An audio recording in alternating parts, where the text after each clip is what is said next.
My younger son, a pilot, called me. "Mom, something strange is happening." "My sister-in-law is at the house." "Yes, she is," I replied. "She's in the shower." His voice dropped to a whisper. "That's impossible. I have her passport in my hands. She just boarded my flight to France." At that very moment, I heard footsteps behind me. "I'm glad you're home." If you're watching this video, please like, subscribe to the channel, and tell me in the comments where you're watching my story of revenge from. I want to know how far it has reached. This morning, just like any other, I was rushing to do the dishes after breakfast. My older son, Stephen, had left for work early, leaving the house quiet. His son, my grandson Matthew, that clever little rascal of 7, had already been picked up by the school bus, and Araceli, my daughter-in-law, Stephen's wife, had just gone upstairs. Her soft voice floated down to me. "Mom, I'm going to take a quick shower, okay?" I nodded, smiling. I had barely put away the last plate when the landline rang. I dried my hands on my apron and hurried to answer.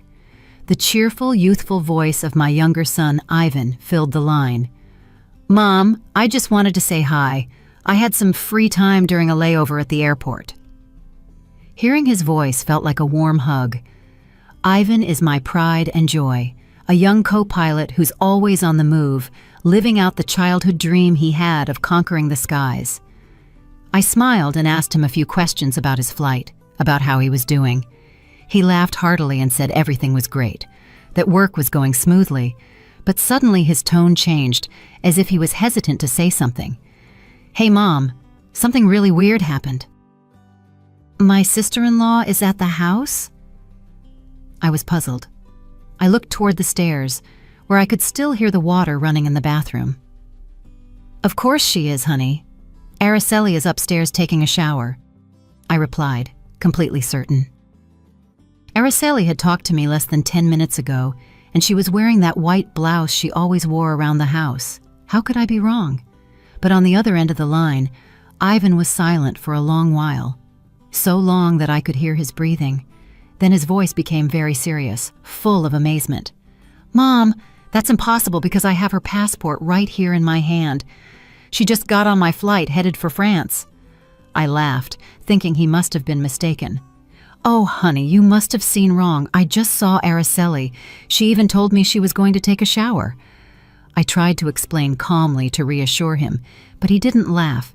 He didn't answer me like he always did. He told me in a slow voice, as if he was trying to put the story in order in his head, that after all the passengers had boarded, he ran out to look for some papers he'd forgotten and accidentally found a passport lying near the boarding gate. At first, he thought about giving it to the airport staff, but when he opened it to see who it belonged to, he froze. The photo was of Araceli. Her name was right there, clear as day. There was no way to get it wrong. My heart began to beat faster, but I tried to stay calm. "Are you sure, Ivan? That passport could be someone else's," I said, even though a tiny thorn of uneasiness had already pricked me. Ivan sighed, and his voice was now a mix of bewilderment and firmness. "Mom, I just went down to the passenger cabin to check if it was her. She's sitting in first class next to a man who looks very rich and elegant. They were talking very close, like they were a couple." Ivan's words were like a stab. I stood frozen, gripping the phone receiver. My head was spinning. A couple? Impossible. I had just heard Araceli's voice from upstairs. I had just seen her in the flesh in this very house. But right at that moment, the sound of the water in the bathroom stopped. I heard the bedroom door open, and Araceli's voice came down the stairs. It was soft, but loud enough to make me jump. "Mom, who is it?" I panicked. My heart was pounding so hard I felt it was going to burst out of my chest. "Just a friend of mine," I replied quickly, my voice trembling, and I hurried into the living room to avoid Araceli's gaze as she peeked her head out from the stairs, her hair still soaked. I closed the door and whispered into the phone, trying not to let my nervousness show. "Ivan, I just heard Araceli. She's here. She just finished showering. Are you sure you didn't make a mistake?" On the other side, Ivan fell silent again, and then his voice became harsher. "Mom, it's impossible. I have her right in front of me on this plane. I'm looking at her right now." I was speechless, my mind blank. I hung up the phone, my hands shaking so much that I almost dropped the receiver. The living room suddenly felt suffocating, even though the sun was shining brightly outside. I collapsed onto the couch, trying to take a deep breath, but my chest felt heavy with an unanswered question. If Araceli was here, who was the woman on Ivan's flight? And if the woman on the flight was Araceli, who was the person in my house? A few minutes later, Araceli came down to the kitchen. She was wearing a clean, light blue dress, her hair still damp, and she smiled with the same sweetness as always. "Mom, I'm going to the market early today. Do you want me to get you any vegetables or anything?" Her voice was kind, familiar, as if nothing strange was happening. I looked at her, trying to force a smile, but inside, I felt as if I was carrying stones. "Yes, honey, bring some tomatoes, please," I replied, my throat dry. Araceli nodded. She took her wicker basket and walked out of the house. Her silhouette disappeared behind the gate. I stood there, watching her go with a whirlwind in my soul. I didn't believe Ivan was lying to me. My son had no reason to invent a story like this. He had always been an honest boy, very sensitive and affectionate with his family. But Araceli, the daughter-in-law I had lived with for so many years, was also in front of me, in the flesh. Unmistakable. I asked myself, could there be something I've missed? Is there some secret in this house that I, an old woman, have never noticed? I sat in silence in the living room as the midday sun filtered through the curtains, casting faint stripes of light on the tiled floor. The old armchair where I always sit to knit or read stories to. Matthew also seemed heavier now. Ivan's call kept echoing in my head. Every one of his words was like a hammer blow to my heart. I looked around the room where the family photos hung. Stephen and Araceli on their wedding day, newborn Matthew, and Ivan's radiant smile when he first put on his pilot's uniform. All those memories now seemed covered by a haze, blurry and full of doubt. My name is Stella Brooks, a 65-year-old widow who lives in a quiet, middle-class neighborhood in Phoenix, Arizona. My husband, Raphael, passed away 10 years ago, leaving me with the two sons I love more than my own life. Stephen, the oldest, is a hard-working architect, always immersed in his blueprints and projects. Ivan, the youngest, is my pride for having made his dream of being a pilot come true. My life revolves around Stephen's small family, my daughter-in-law, Araceli, and my grandson, Matthew, and the peaceful days in this house. Araceli, my daughter-in-law, was always the perfect model in my eyes. She was beautiful, industrious, always impeccable, from the way she dressed to how she cared for Matthew. I still remember the day of their wedding, a big party held in the yard of her parents' house. Even though Araceli's family wasn't wealthy, they put in their utmost effort to make everything perfect. Araceli came into my house with a confident smile and a bright look, as if she had been born to be a wonderful wife and mother. I used to think how lucky I was to have a daughter-in-law like her. After Araceli left for the market, I stayed seated, unconsciously gripping the edge of the tablecloth. Ivan's call made me re-examine small details that had seemed normal before.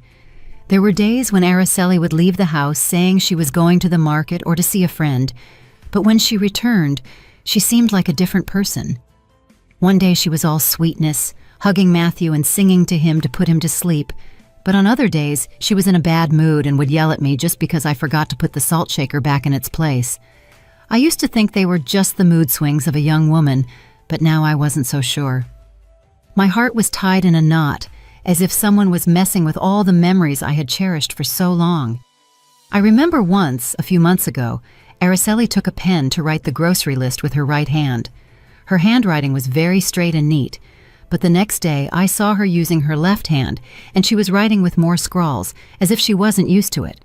I asked her, "Since when do you write with your other hand, honey?" She laughed and quickly replied, "Oh, just for fun, Mom. I'm practicing." I nodded without giving it more thought, but now that detail had become a sharp piece in my mind. I was lost in my thoughts when I heard the door open. Matthew ran in, his backpack bouncing on his back.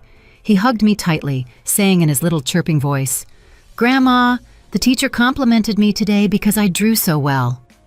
I stroked his head, trying to smile, but I still felt a weight in my chest. Matthew sat down and pulled out his notebook to show me. "Grandma, look, yesterday my mom helped me with my homework with her right hand, and her writing was so pretty, but today she wrote with her left, and it came out uglier." The boy pointed to 2 pages in the notebook, one with well-formed letters and the other with crooked ones. I looked at the handwriting, and my heart sank. "Your mom must have been busy today. She was probably tired, that's why she wrote like that," I said, trying to hide my confusion. But Matthew looked up with his innocent eyes. "Grandma, my mom is so weird. Some days she hugs me really, really tight, but other days she doesn't even look at me." My grandson's words were another stab. I hugged him, trying to comfort him, but in my head everything was starting to get tangled up. Just then, the doorbell rang. I got up, opened the door, and saw Mrs. Collins, my good neighbor, standing there with the plate that Araceli had taken to her the day before. She smiled with her usual kind smile, but there was curiosity in her eyes. "Stella, your daughter-in-law is so nice, but yesterday I noticed she gave me the plate with her left hand, and you told me she's a righty, right? That's strange. Or maybe she uses both hands." I forced a smile and replied, "Maybe so, Helen. Do you want to come in for some tea?" She nodded and came in, but her comment was like a thorn stuck in me. It wasn't just me, even the neighbors had noticed the difference. I served her tea and we talked about this and that, but as soon as she left, I sank onto the couch with my hand on my chest. I felt frozen, as if the world was falling down on me. That afternoon, I went out into the garden with the watering can, trying to let the water fall gently on the daisies I had cared for years. The sun was starting to set. The shadows of the trees stretched across the yard, but my soul could not find peace.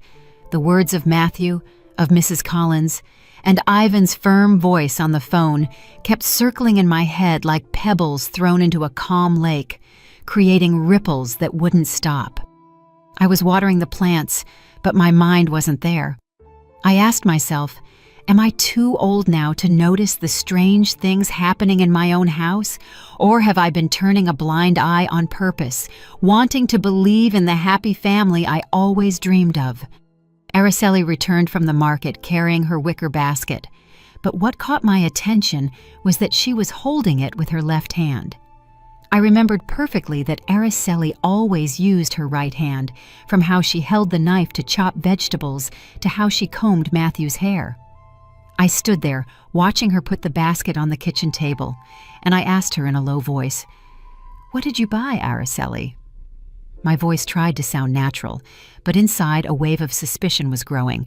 She smiled and replied very politely, "I got some tomatoes, cilantro, and fresh fish, Mom.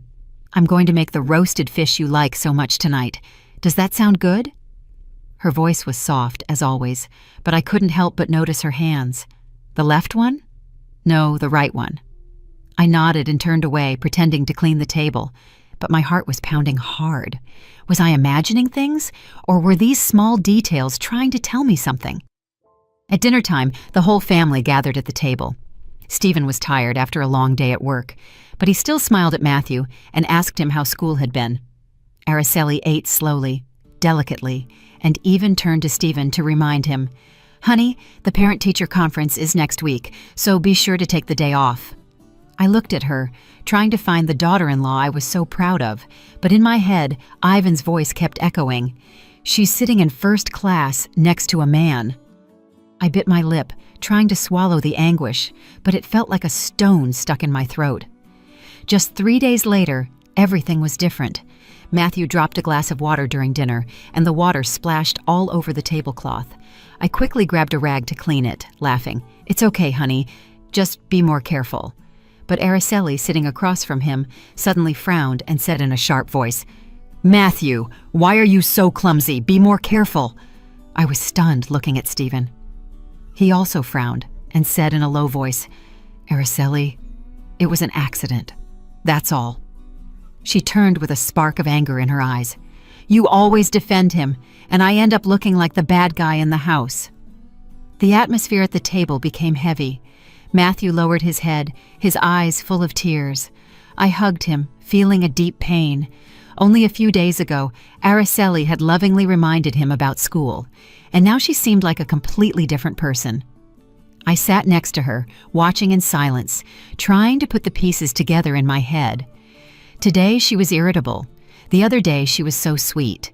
Today she used her left hand. The other day, her right. These small differences, one by one, were piling up in my mind like the pieces of a puzzle I still couldn't see completely. I told myself I had to calm down, but every time I looked at Araceli, I saw a stranger, as if she wasn't the daughter-in-law I had lived with for so many years. A few days later, I took Matthew to school. He held my hand as we walked down the same old cobblestone street. Suddenly, he stopped, looked at me, and said in a sad voice, "Grandma, yesterday my mom taught me how to write, and she was so patient. Her handwriting was so pretty, but today she didn't even want to look at my homework. She told me to do it by myself." I knelt down to look into his clear eyes, and I felt my heart break. "Your mom was busy, honey. Don't be sad," I said, but my voice trembled. Matthew nodded, but his gaze was still full of disappointment. I hugged him, feeling a huge sense of powerlessness. He's only 7. How was he supposed to understand something that I myself couldn't figure out? That night, we sat down to dinner again. Suddenly, Araceli took a small notebook out of her bag and started writing something with her left hand. Stephen, who was serving himself food, laughed suddenly. "Hey, since when do you write with your left hand? It looks so strange." Araceli stopped dead, with a forced smile on her lips. "Oh, just experimenting, honey." She quickly put the notebook away in her bag, but I noticed a flash of panic in her eyes. Stephen shook his head and didn't say anything else, but I knew he had also noticed something strange. I stayed seated there, gripping my spoon, trying to keep a straight face, but inside, the doubts were growing like a slow fire. One morning, I took an empty spice jar and crossed the same old cobblestone street to go to Mrs. Collins' house. Araceli had borrowed it a few weeks ago, saying it was for making the chili she liked so much. I knocked on the door, and Mrs. Collins opened it with her usual kind smile. "Stella, come in. Let me make you some coffee," she said, a rag still in her hand. I gave her the jar, thinking of thanking her and leaving, but she pulled me to sit in a wooden chair in her kitchen. The atmosphere was warm. It smelled of roasted coffee, but I couldn't relax. Mrs. Collins looked at me with eyes full of doubt and lowered her voice. "Stella, please don't get mad at what I'm about to say. Has your daughter-in-law's personality changed? One day she greets me so happily and even asks about my kids, but yesterday she passed by here. I waved at her and she didn't even acknowledge me, as if she didn't know me." Mrs. Collins's words were another stone in the troubled lake of my heart. I forced a smile and replied, "She must have been in a hurry, Helen. You know how young people are these days." But inside, I was a mess. I knew Mrs. Collins wasn't just talking to talk. She's a very sensitive person who always pays attention to details. If even she noticed how strange Araceli was, then my suspicions weren't just my imagination anymore. I stayed for a little while longer, took a sip of the now cold coffee, and said goodbye, my heart heavy. On my way back, I passed by Mr. Johnson's bakery, where I always bought sweetbread for Matthew. Mr. Johnson was at the counter, and when he saw me, he smiled. "Mrs. Brooks, what can I get for the little champ today?" I asked for some pastries, and he suddenly asked, "You're Stephen's mom, right? His wife came in the other day. So nice. She even told me how delicious my bread was. But this morning she came back with a scowl on her face. She bought the bread and didn't even say thank you. She just left." I froze, gripping the handle of my purse. "She must have been tired, Joe," I replied, my voice trembling. I thanked him quickly and left. Mr. Johnson's words were another knife, cutting deeper into the doubts that were growing inside me. When I got home, I made myself some tea and sat on the porch. The wind blew softly, carrying the scent of the daisies from the garden. I looked toward the street that led to the market, where Araceli always walked. Suddenly, I saw her returning, carrying her shopping bag, but she greeted me in a dry voice. "Good afternoon, Mom." No smile, no happiness like yesterday when she bragged about getting a good deal on the cilantro. I nodded and replied in a low voice, "You're back already?" But inside, I couldn't help but observe her more closely. The blouse she was wearing today was navy blue, different from the white blouse she had on when she left. I tried to ask her in a soft voice, "Why did you change your blouse?" Araceli paused for a second and then quickly replied, "Oh, I got a stain on it and had to change." She smiled halfway and hurried into the kitchen. I stayed there with the teacup in my hands, feeling as if a rock was crushing my chest. The words of Mrs. Collins, of Mr. Johnson, and the way Araceli replied to me, everything forced me to stop ignoring things. That night we were all having dinner. Matthew was talking about school with his cheerful little voice, but I noticed that Araceli only nodded without answering him, unlike other times. When Stephen asked, "Are you done eating so your mom can clear the plates?"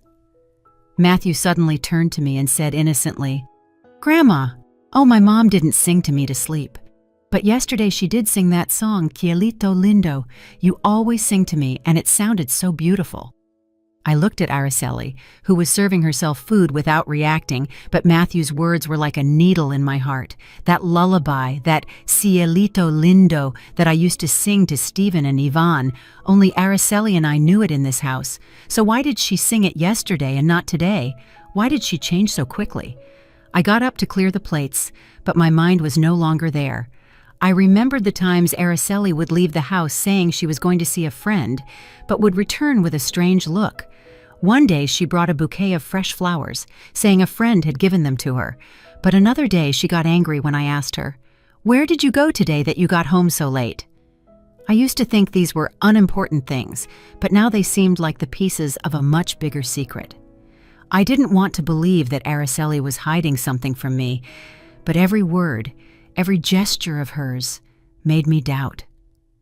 That night, after cleaning the kitchen, I sat at the dining room table and took an old notebook out of a drawer. My hand was shaking as I wrote the first line. 3 p.m., Araceli leaves for the market. Returns 6 p.m. wearing a blue blouse. Irritable attitude. I didn't know what I was doing, but I knew I couldn't keep pretending that nothing was happening. I kept writing. Yesterday she sang to Matthew to sleep, tender. Today she was cold, didn't sing. Each word was a heavy stroke, as if I was engraving my suspicions into reality. My old notebook was now full of notes about Araceli. Every line was a piece of my doubt, as if I was painting a picture I didn't dare to look at. I sat in the kitchen, looking at the notebook with a heavy heart. I couldn't keep all these thoughts to myself anymore. They were like waves rising and falling, leaving me alone in my confusion.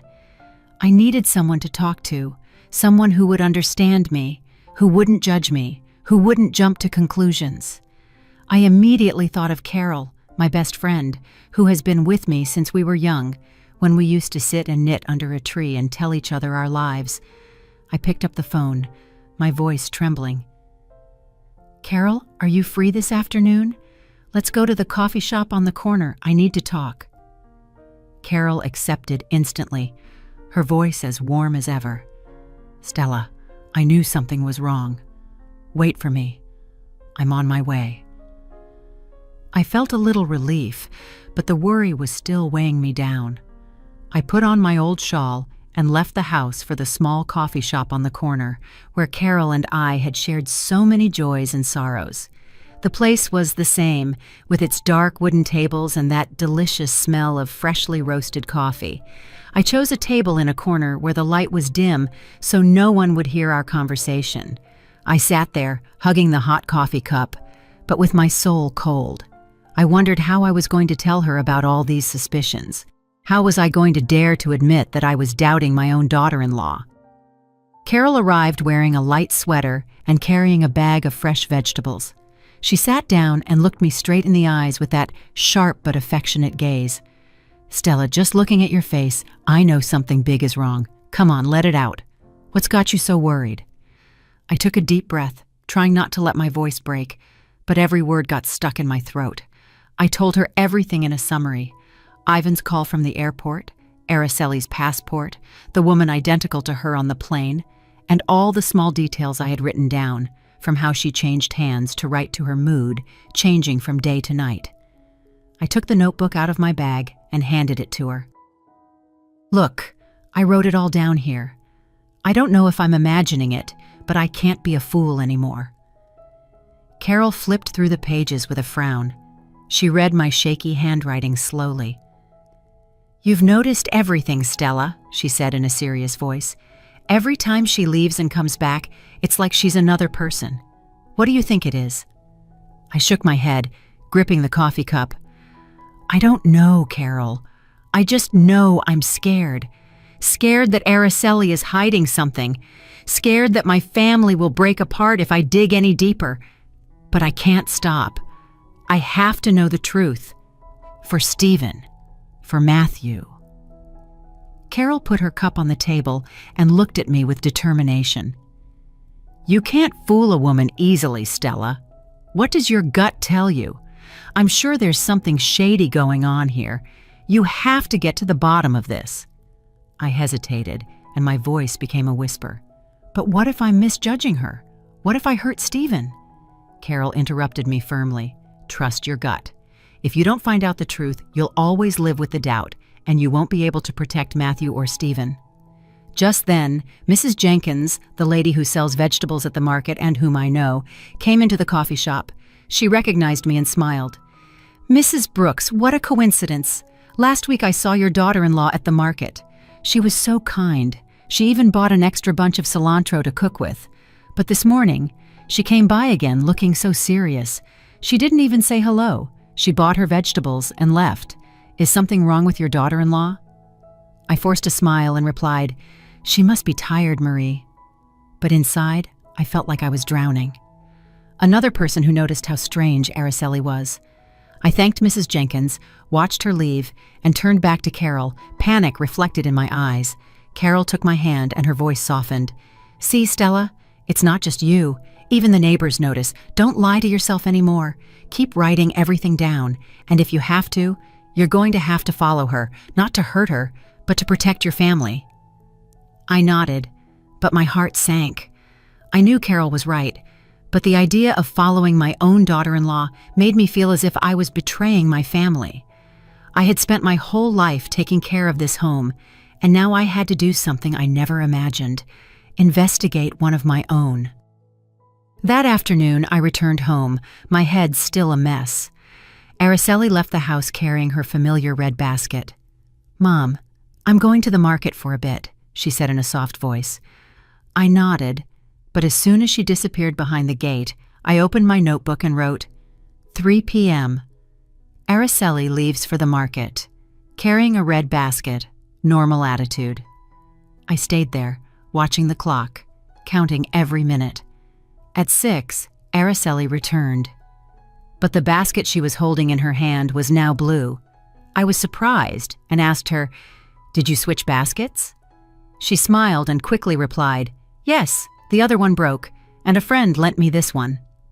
I nodded, but my hands were shaking as I added to the notebook. Returned 6 p.m., carrying a blue basket, voice a little rushed. My notes were piling up.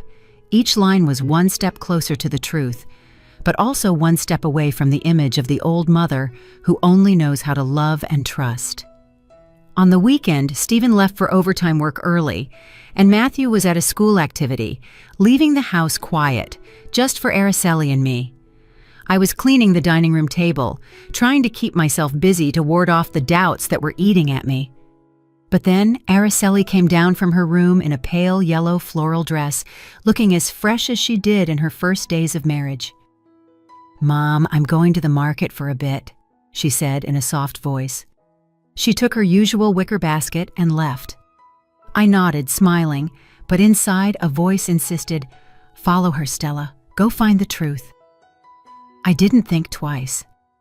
I took my old shawl, put it over my head to cover my face a little, and left the house in silence, keeping a safe distance behind Araceli. The sun was hot, sweat was soaking my back, but I didn't care. I just wanted to know where she was really going, what she was doing. Araceli walked quickly down the cobblestone street that led to the market, but suddenly, instead of turning right as always, she turned left into an alley behind a working-class neighborhood. The houses were old, crammed against each other, with peeling paint and rusty tin roofs. I slowed down, my heart pounding, trying to hide behind some bicycles parked on the sidewalk. Araceli didn't look back. She kept walking. She went into an even narrower alley where the sunlight barely reached. I hid behind a mechanic's shop where a man was concentrating on tightening nuts. I saw Araceli stop in front of an old wooden door, knock softly, and then go in and disappear. I stood there, my breathing ragged, my head spinning. What was my daughter-in-law doing there? This wasn't the market or any of the friends' houses she had mentioned. I wanted to walk over, knock on the door, and ask her directly, but my feet seemed to be nailed to the ground. I was afraid of the truth, afraid that what I was about to discover would break everything. In the end, I turned around and went back home full of questions, each step heavier than the last. I had barely pushed the gate open when I froze. Araceli was standing in the kitchen, chopping vegetables with a white blouse on, completely different from the floral dress she had left in. She was frowning and looked at me with cold, sharp eyes. "Where did you go, Mom, that you're just getting back?" I stood frozen, my mouth dry, unable to say a word. Only a few minutes ago, I had seen her go into that alley in a yellow dress. How could she have gotten back so quickly? And this blouse? I stammered. I just went for a walk, that's all. Araceli nodded without saying anything else, but her gaze sent a shiver down my spine. I went up to my room, pretending to look for something, but in reality, it was to escape that look, to calm my heart that was pounding wildly in my chest. That night, I was sitting knitting when Matthew ran into my room, his cheeks red from playing in the yard. He hugged my legs, sobbing, "Grandma, my mom yelled at me just because I dropped a pencil. Not like yesterday. Yesterday she was so nice, she even hugged me." I took Matthew in my arms, stroked his head, but inside, I felt like I was burning. "Your mom was tired, honey." "Don't be sad," I said, but my voice trembled. Matthew hid his face in my shoulder and whispered, "Grandma, I want the mom from yesterday." I hugged him tighter, tears about to fall. My grandson's words were like a knife, engraving my suspicions even deeper. That night, I couldn't sleep. I lay in bed with my eyes wide open, staring at the ceiling. The images repeated over and over in my head. Araceli, in the floral dress, going into the alley. Araceli, in the white blouse, standing in the kitchen. And Ivan's voice. "She's on my flight." I took the notebook out of the drawer and wrote a sentence. I didn't even dare to believe myself. Maybe they are not the same person. That sentence felt like a curse and made me tremble. The next morning, I decided to go back to that alley. I couldn't bear the doubt anymore. I took the family photo that hangs in the living room, the one where Araceli smiles radiantly next to Stephen and Matthew. I held it tight and left the house, determined but terrified. The alley was the same as yesterday, silent and somber. I stopped next to a corn stand where a middle-aged woman was fanning the charcoal. I showed her the photo and asked, "Excuse me, have you seen this young woman around here?" The woman looked at it closely and then pointed. "Oh yes, of course. She comes and goes often from the house at number 14, that one over there." I thanked her, my heart pounding in my throat, and walked straight to that house. The house at number 14 appeared in front of me, with stained walls, a peeling wooden door, and a pot with a wilted daisy on the window frame. I stood there, my hands trembling, feeling that the whole world was holding its breath with me. I knocked on the door, and each knock sounded like a hammer blow to my chest. The door opened, and I was speechless. In front of me was a woman identical to Araceli, from her face, to her body, to her long black hair. The only difference was her frightened look and her hands that were shaking as she held a rag. I stammered, my voice breaking. "Araceli?" The young woman started, gripped the rag tightly, and tried to slam the door shut. But just then, another voice was heard from inside, a soft but firm voice. "Isadora, don't hide anymore. You know this is wrong, too." I looked up and saw a young woman come out of a corner of the room, standing right behind the woman who looked just like Araceli. She was thin, with her hair in a bun, and had an intelligent but kind look. She looked at me and smiled slightly. "My name is Lucy Miller, Isadora's roommate, Mrs. Brooks. Please come in. It's time you knew the truth." I took a deep breath, trying to keep my legs from trembling, and went into that small, tin-roofed house. The walls were stained, the concrete floor was cracked, and a faint smell of disinfectant hung in the air. In a corner, an old man coughed weakly, lying on an old cot covered with a frayed blanket. I felt the space crushing me, but I still walked and sat down in the wooden chair that Lucy pointed to. The woman identical to Araceli lowered her face, and her voice was barely a whisper. "I'm sorry. I'm not Araceli. My name is Isadora." I looked at her, my mind a whirlwind, unable to say anything. Isadora. The name was strange, but the face was too familiar. I clasped my hands, trying to keep my voice firm. "You explain to me why you look so much like my daughter-in-law, and why you show up at my house." Isadora looked up, her eyes full of guilt, but she didn't answer immediately. Instead, Lucy sat down next to her, poured a glass of water from an old plastic jug, and began to speak. "Isadora is very poor, Mrs. Brooks," Lucy said in a calm, clear voice. "Her adopted parents are very ill, especially the gentleman lying down there. A few years ago, Isadora met Araceli by chance at a market. They looked like two peas in a pod, and Araceli took advantage of that.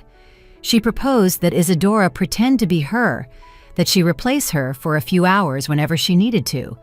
Isadora didn't want to, but Araceli paid her very well, and her family needed the money for medicine." I looked at Isadora and saw that her head was bowed, gripping the rag so tightly that her knuckles turned white. "Replace her for what?" I pressed, my voice full of disbelief. "Why would Araceli need someone to pretend to be her?" Isadora looked up, her voice trembling. "I don't know everything, ma'am. She would just tell me, 'You just stay in the house for a few hours. Do some things like go to the market, take care of the boy,' and then she would give me money. A lot of money, enough to buy my parents' medicine. I didn't dare to ask for more." She lowered her head, and tears began to roll down her cheeks. I looked at her, my chest feeling tight. Every strange detail from the last few months suddenly made sense. The change of hands for writing, the personality that was sometimes sweet and sometimes sour, the voice that was sometimes gentle and sometimes cold. Everything fit now, like the last pieces of a puzzle I had refused to see. Lucy continued with a sharper look. "I don't know if this helps, but once I saw Araceli with a very elegant man. His name is Charles Thompson. I heard the name when they were talking at a coffee shop. They were calling each other honey very affectionately. At that moment, Isadora was waiting outside in the car, not understanding anything. The name Charles Thompson was like a knife in my heart. I remembered Ivan's words. She's sitting in first class next to a rich man. The small room seemed to spin around me. I tried to stay calm, but my hands were shaking so much that I knocked over the glass of water. Lucy rushed to clean it up, but I just shook my head. My voice choked. Araceli is deceiving my family." Isadora broke down, her voice choked with sobs. "I'm so sorry, ma'am. I didn't want to hurt anyone. I just wanted to save my parents." I looked at this young woman with a face identical to Araceli's, but with a look full of pain and regret. I wanted to get angry. I wanted to scream. But seeing Isadora, I only felt pity. She wasn't the mastermind. She was just a piece in Araceli's game. Everything was falling apart in front of my eyes. I got up, trying to make my voice sound firm. "Isadora, do you know where Araceli is? Do you know what she does when she asks you to pretend to be her?" Isadora shook her head, still crying. "I don't know, ma'am. She would just tell me to do what she asked and that she would pay me. I didn't dare to ask for more." Lucy put a hand on her shoulder to comfort her and then addressed me. Mrs. Brooks, I know this is very painful for you, but Isadora is also a victim. She didn't have another choice. I looked around the humble house, hearing the weak voice of the man on the cot. I understood Isadora's desperation, but that didn't erase the feeling of betrayal I felt. I clenched my fists, trying to hold back the tears. I don't blame you, Isadora, but I need to know the truth. I need to protect my son and my grandson. I got up, feeling that the world was collapsing on me. Thank you, Lucy, for telling me the truth. I'll be back. I left the house, and the bright sun outside blinded me, but my heart was cold. The next morning, I went back to that small alley where the stained walls and the peeling wooden door had become an obsession in my mind. The sun was still hot, but I felt a coldness inside, as if I was carrying a cold wind of unresolved doubts. I knocked on the door of number 14, gripping the family photo as if it were an amulet that would give me the courage to face the truth. This time, Isadora didn't seem so scared. She opened the door with a still shy but calmer look and invited me in. Mrs. Brooks, I was expecting you. Please, come in. The house was still small, with that smell of disinfectant and the weak cough of the man on the cot. I sat in the old wooden chair and looked at Isadora. She was wearing a simple blouse, her hair in a loose bun. She looked tired, but no longer frightened. I took a deep breath and said in a low voice, Isadora, I want to meet your adoptive mom. I need to understand all of this better. Isadora nodded and led me to a corner of the room where a very thin woman with completely white hair was lying in bed, her cloudy eyes staring at the ceiling. She was Mrs. Jones, Isadora's adoptive mother. I took her frail hand and introduced myself. I'm Stella Brooks, Stephen's mom, Araceli's husband. Mrs. Jones looked at me, breathing with difficulty, and said in a weak voice, Isadora is not my blood daughter. She's a child I adopted when she was a newborn. Her words were like a hammer blow to my head. I froze, my heart beating faster, but I tried to make my voice sound calm. Please, tell me how it all happened. The lady coughed, and then, slowly, began to tell me a story I wasn't prepared for. Many years ago, I was a nurse at a hospital in a small town, she began, her voice trembling. A very poor family had twins. They were so poor they couldn't keep both of them. The mom was crying. She said she could only keep one. The other one they were going to abandon. My heart broke. I couldn't let them abandon that baby. So I adopted her.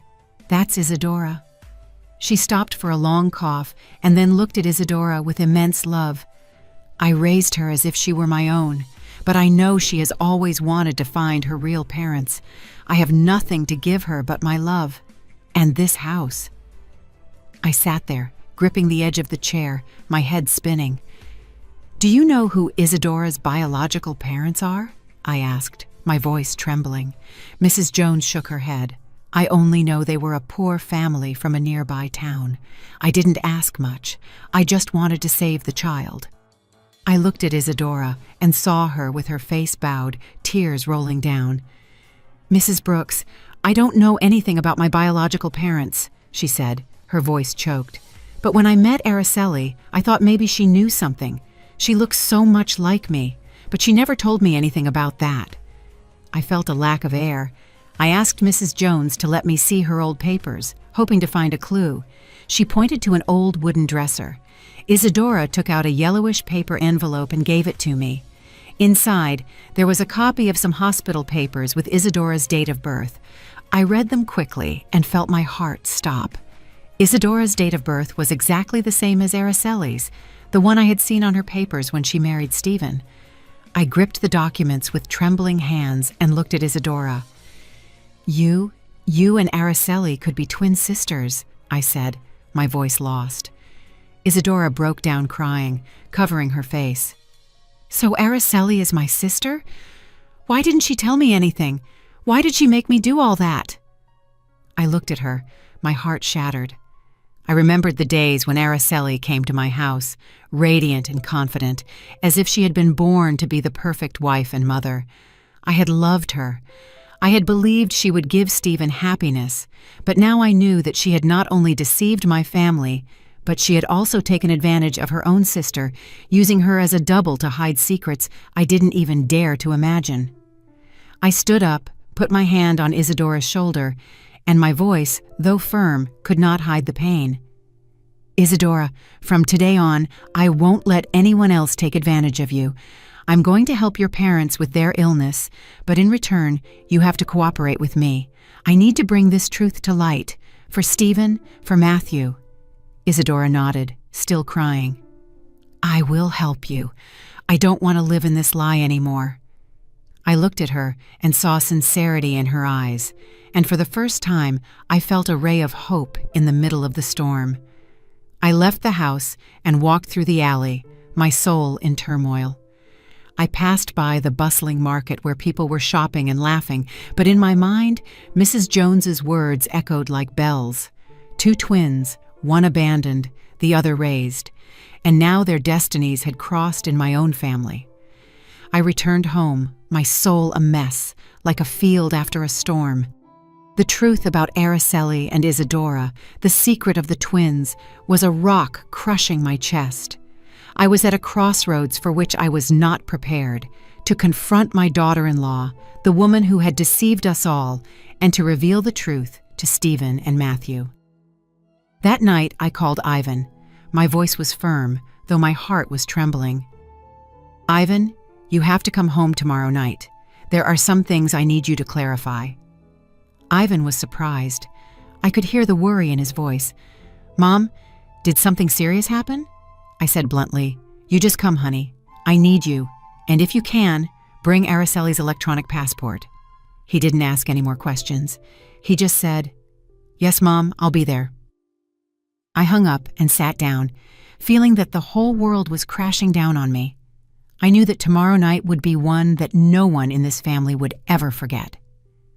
The next day, I got up early and prepared a big family dinner. I put a white tablecloth on the table, lit some candles. I cooked the chili that Stephen likes so much and the roasted fish that Matthew always asks for. I wanted this dinner to be special, not to celebrate, but to mark a before and after. I was in the kitchen chopping vegetables, but my mind was somewhere else, between that dark alley and Isadora's words. I told myself I had to be strong for Stephen, for Matthew, but each cut of the knife felt like a cut in my own heart. Stephen got home as it was starting to get dark, tired from work. Seeing the table set, he was surprised. What are we celebrating? Why did you make so much food, Mom? I smiled, trying to seem calm. I just wanted all of us to have a nice dinner. Sit down, honey. Araceli came in with her light blue dress, a soft smile, but a bit of nervousness in her eyes. Matthew ran to hug my legs. Grandma, the fish smells so good. I stroked his head, a lump in my throat. I knew that after this night, Matthew's innocent smile might never be so carefree again. We sat down at the table, and at first the atmosphere was lively. Stephen talked about work. Matthew spoke excitedly about the drawing he had made at school. Araceli nodded, commenting occasionally, but I noticed her hand was shaking a little as she held her spoon. I took a deep breath and signaled to Ivan, who was waiting outside. He came in, and right behind him was Isadora in a simple dress, her face identical to Araceli's, but with a look full of anguish. Everyone at the table fell silent. Matthew looked confused from Araceli to Isadora and asked innocently, "Why are there 2 moms?" Stephen turned pale, dropped his spoon, and Araceli jumped up, shouting, "What is this about, Mom?" I stood up, gripping the edge of the table to keep from shaking. "Sit down, Araceli," I said in a slow but firm voice. "I need us to clear everything up." I started telling the story, and each word tore me up inside. Ivan's call from the airport when he saw her on a flight to France, even though she was still at home, the time she changed hands to write, her personality, sometimes sweet and sometimes sour, and finally, my visit to the alley where I met Isadora and discovered the secret of the twins. "You and Isadora are twin sisters," I said, looking her straight in the eyes. "You took advantage of your sister to hide the truth. Tell us what the truth is." Araceli was trembling, her face as white as paper. She yelled, trying to defend herself. "She's making it all up to humiliate me. How dare you?" But Yvonne walked over and put a stack of papers on the table with a thud. "This is a copy of your electronic passport with the entry and exit stamp from France," he said in a hard voice. "You can't be at home and flying to France at the same time." Araceli looked at the papers, her lips tight, unable to say anything. Matthew, sitting next to her, suddenly chimed in with an innocent but pained voice. "It's true, Grandma. Some days my mom is an angel and other days she's really mean. I don't like the mean mom." My grandson's words were like a stab, and I had to hold back from crying. The air in the room felt so heavy it was hard to breathe. I nodded and signaled to Lucy, who had just come in through the back door. She stood there with her sharp gaze and told everyone, "I saw Araceli with Charles Thompson. They were calling each other honey, and it was she who hired Isadora to pretend to be her and deceive the family." Stephen turned to his wife, his voice choked. "Is it true, Araceli? Tell me, is it true?" Araceli bit her lip in silence for a long moment and then suddenly yelled, her voice full of fury. "Yes, it's true. I have a lover. I'm sick of this poor life. I'm sick of being the daughter-in-law in this house. Charles gives me a life 100 times better. And you, Stephen, you're good for nothing." Her words were like a bomb that exploded in the room. Stephen froze, clenching his fists so hard they turned white. Matthew broke down crying and ran to hug me, his voice trembling. "Grandma, what did my mom say?" I hugged him tightly, and tears rolled down my cheeks. I looked at Araceli with a broken heart. She was standing there with a cold look, without a shred of remorse. Stephen got up, his voice shaking. "Araceli, do you really think that?" She turned and left without answering. Isadora, who had been silent on the side, suddenly spoke in a low but clear voice. "Sister, you didn't have to hurt them like that. I just wanted to help you, but I didn't know you would go this far." Araceli glared at her, but didn't say anything. She just turned around and left. The door slammed shut, leaving the room in a painful silence. After that night of confrontation, the air in my house felt like it had been robbed of life. The living room that used to be filled with Matthew's laughter and Stephen's talks was now in a silence that suffocated. I had lived my whole life for my family, but now I felt like someone who had just survived a hurricane, standing in the middle of the rubble of the home I had cared for so much. Araceli left after shouting those bitter words, leaving Stephen with an empty look and Matthew with innocent tears. I knew everything had changed forever. A week later, Stephen and Araceli went to the courthouse for the divorce. I didn't go, but Stephen told me about it afterward, his voice dry, as if he had lost his soul. "Mom, she didn't look at me or Matthew. She signed the papers and left with that man, as if we had never existed." I sat next to him, taking his hand, trying not to cry.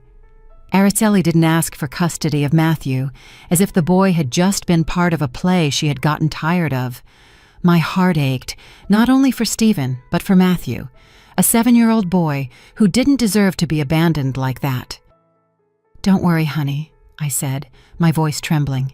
"I'll always be here, and Matthew will never be without love." But inside, I knew this wound would take a long time to heal. Stephen fell apart. He became quiet, spoke little. He just buried himself in his work or sat watching Matthew play in the yard. I looked at my son and saw in his eyes the same sadness that my husband, Raphael, had in his last days when he knew he couldn't stay with us anymore. I wanted to hug him, to tell him everything would be okay, but I didn't know where to start. Fortunately, Isadora appeared, silent as a small light in the darkness. She came to the house every day.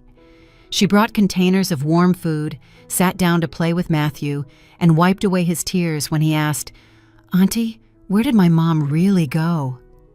I looked at Isadora, saw that face identical to Araceli's, but with a completely different heart.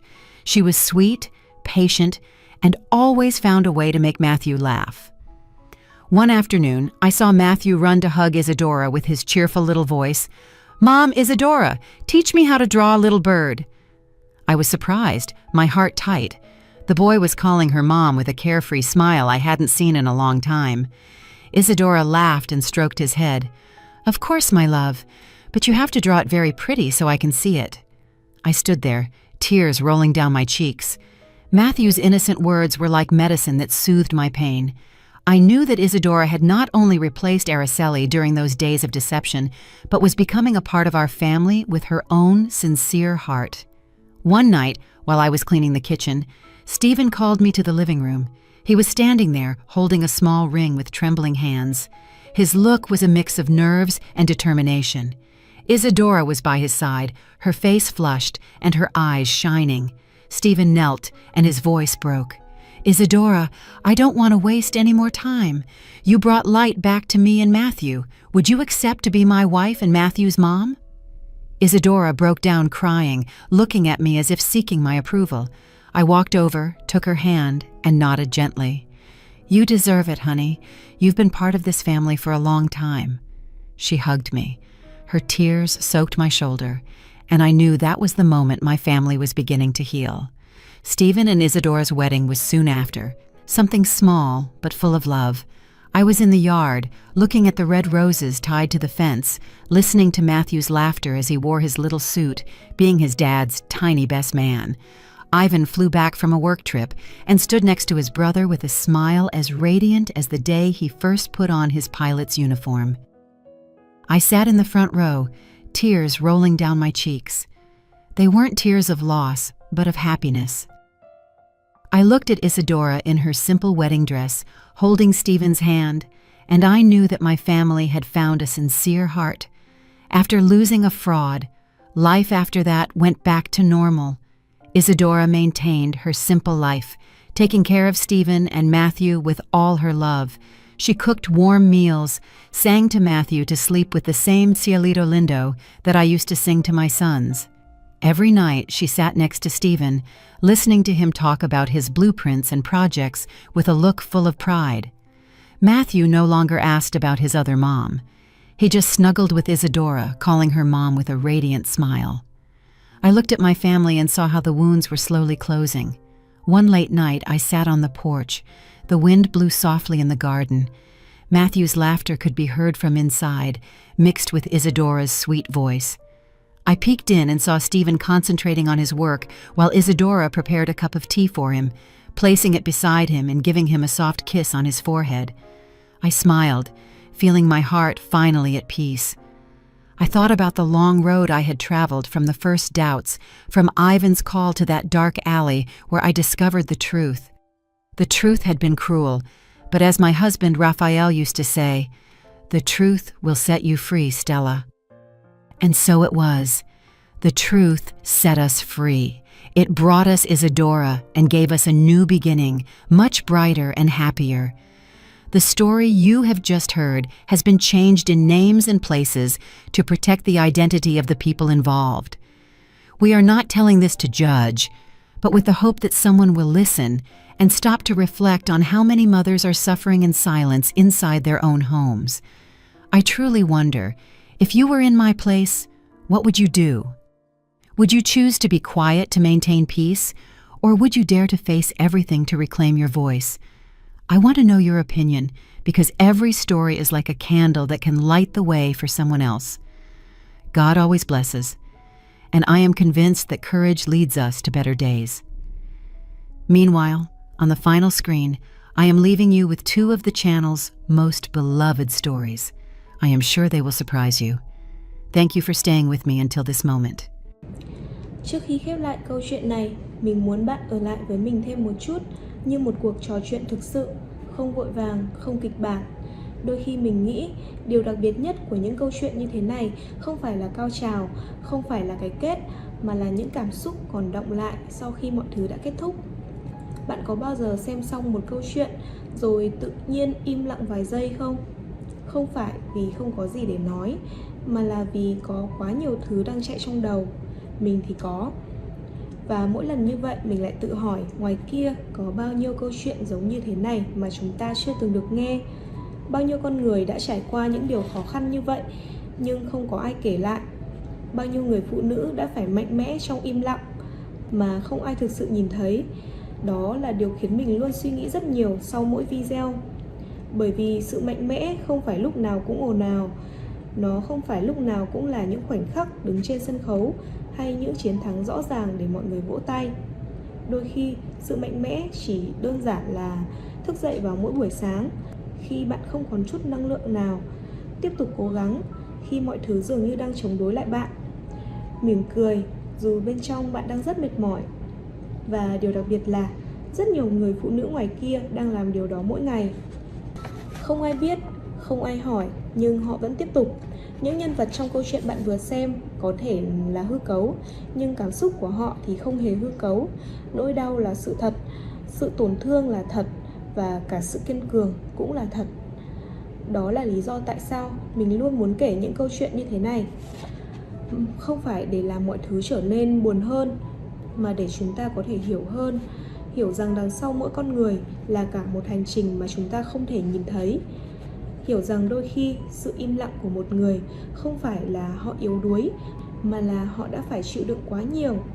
Và hiểu rằng sự vươn lên không phải lúc nào cũng hoàn hảo.